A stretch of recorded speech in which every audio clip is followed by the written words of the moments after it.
Dati isang pangkaraniwang kabisera lamang ang Puerto Princesa City, ito ay nabuhay sa pagtutroso at pagmimina. Subalit sa loob ng 2 dekada, ang illegal logging at pagmimina ay napalitan na ng pagsasaka at turismo.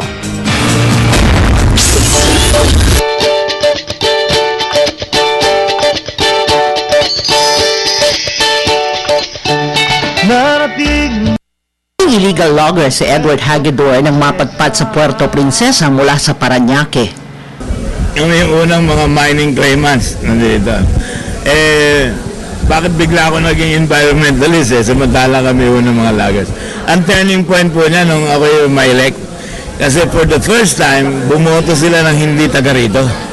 Sa kung anong dahilan, nakapagbiting si Hagedor ng sumpang ngayon ay hindi niya makuhang baliin. May sinabi ako rin na hindi ko alam na ako nagsabi, pero nung nireplay namin yung tape, sabi ko siguro si Lord ang naglagay sa bibig ko eh. Alam mo sinasabi ko rin, out of gratitude for electing me into office, even if I'm not a Palaweño, I'm going to protect the resources that rightfully belong to the Palaweños. Kasunod nito, nagsimula ang alkalde ng mga programang lihis sa extractive at destructive.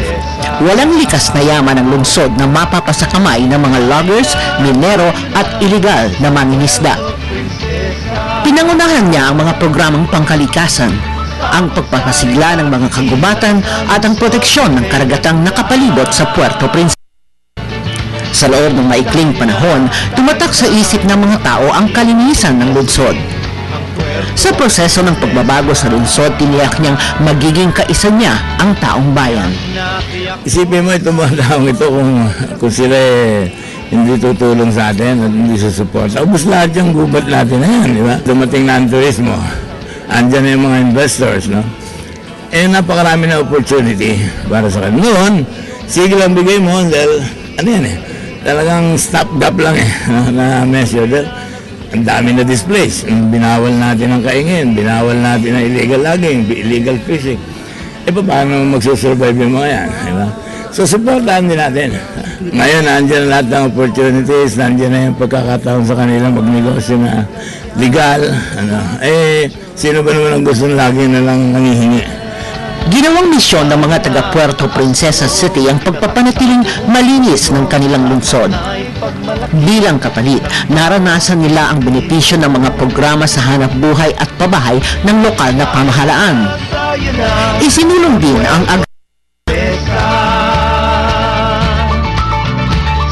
umunlad ang turismo.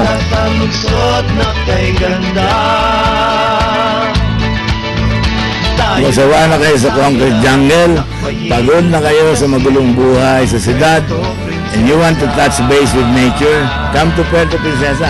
Dito, you can swim with the fish, sing with the birds, float with the butterflies, frolic with the dolphins, and visit the underground river. Yun World Heritage Site na wala sa ibang lugar. So, yun ang Puerto Princesa.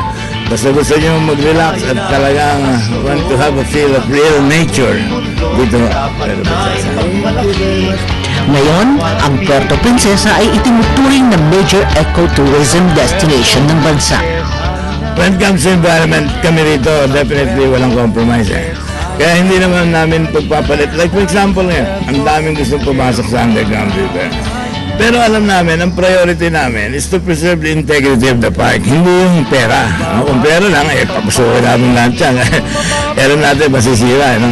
So kahit wala pa yung carrying capacity na dinideklara ng UNESCO, nag-declare kami ng sarili naming self-imposed carrying capacity. 900 lang. Ang taas ng mga gusaling itinatayo sa lungsod ay may hangganan. 4 na palapag lamang. May limit tayo lagi. Laging mas gusto natin mataas ang puno.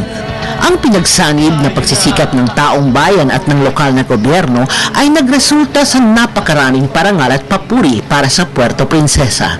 Through the years, wala akong dinala sa Puerto Princesa kundi karangalan. Higit sa personal na karangalan ng alkalde, ang mga awards at papuri ay para sa mga mamamayan ng Puerto Princesa na patuloy na pinangangatawanan ang nasimulang positibong pagbabagong tungo sa kabutihan ng lahat. Para sa Telebisyon ng Bayan, Fer Ramirez, kasama si Levi Magan.